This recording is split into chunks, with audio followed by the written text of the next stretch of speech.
Hi, hey, welcome to my channel.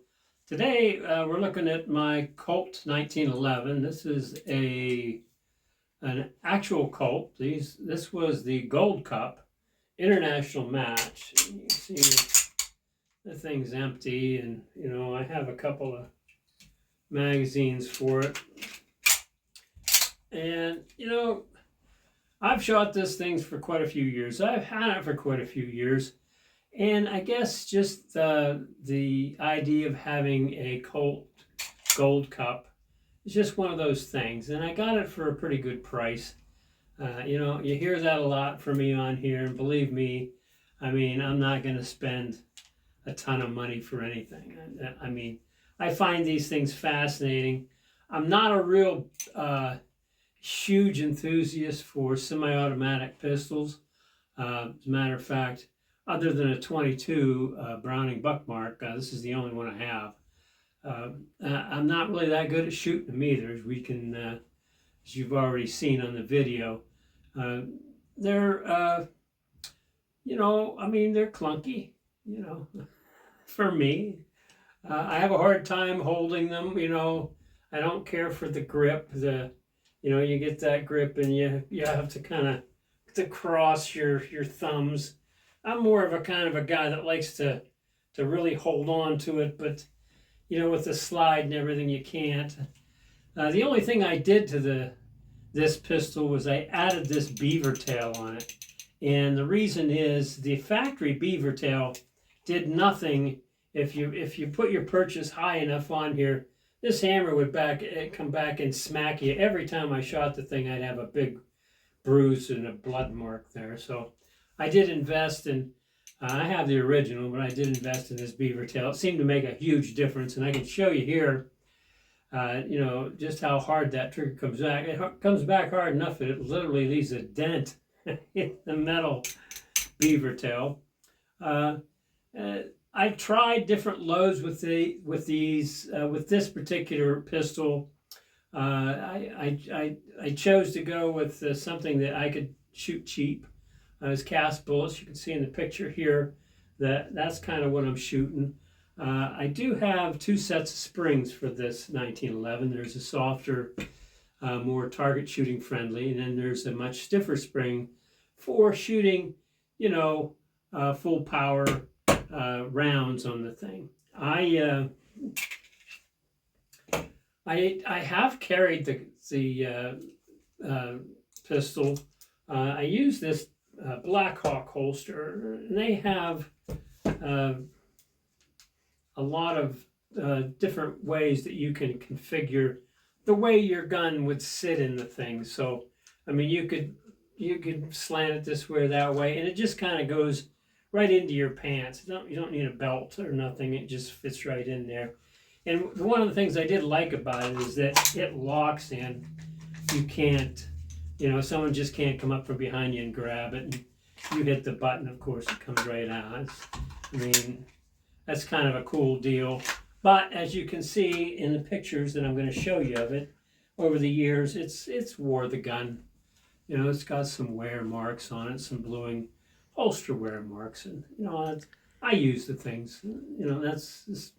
I don't buy them to look at them, and I've had a lot of fun with the thing, and we'll go back out and we'll shoot 5 or 6 more rounds, whatever, and you can take a look.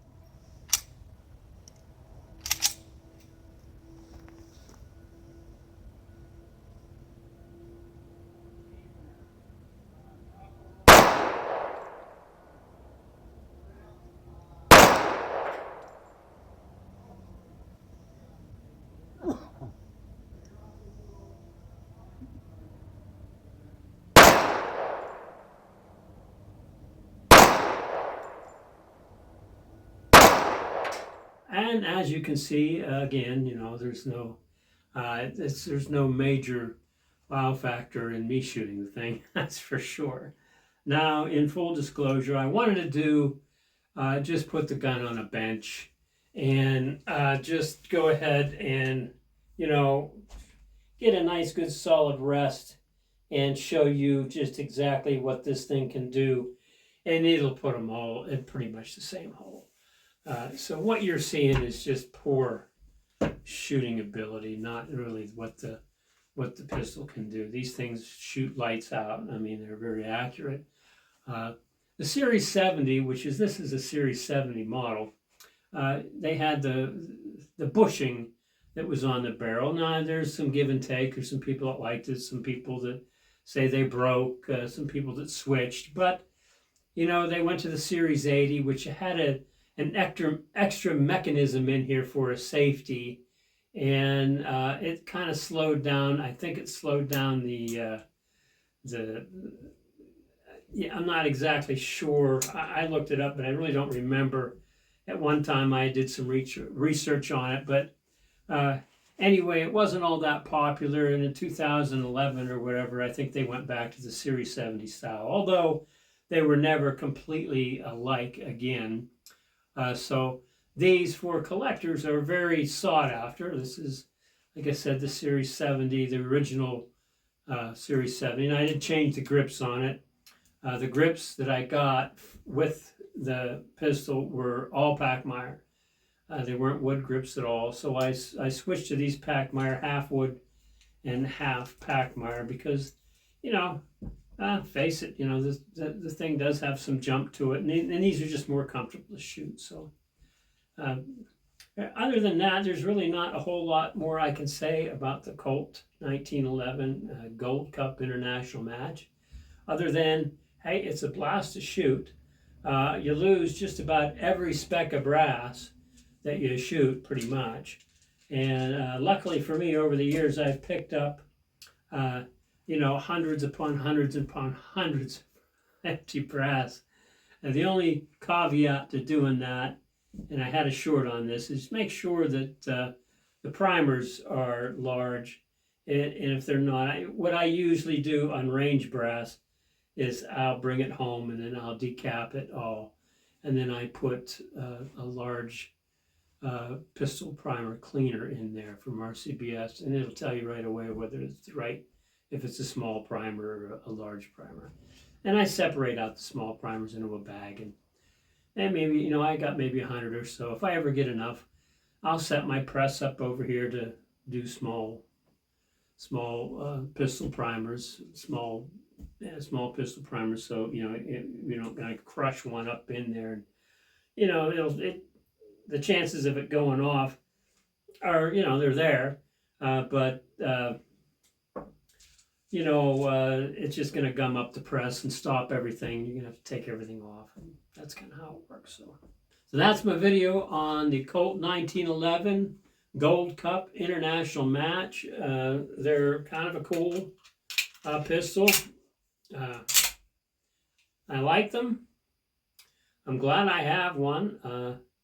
But I mean, I feel maybe a 9 millimeter might be in my future sometime. I've had several of them, but I had, you know, the high power. I had Browning high power, and I had you know, some Smith & Wesson 9 millimeters, and I just never did anything for me. It was such a thing to reload and try to find brass and all of that. But, you know, I see that the price of the ammunition is so cheap now, it's almost hard to ignore getting something in 9 millimeter. I mean, it's $11, $12 a box of 50. You can't even load them for that. So if you want to head out to the range and just blast away, I guess that's the way to go. So that's it. That is the 1911 Colt International Match Gold Cup. And I appreciate you watching my video. And if you would like to hit the like button, subscribe if you've not already subscribed, leave us some feedback, some comments, and you might even want to give me a few tips on how to shoot these things. You can see I'm not the greatest at it. So appreciate you watching, and I'll see you again next week.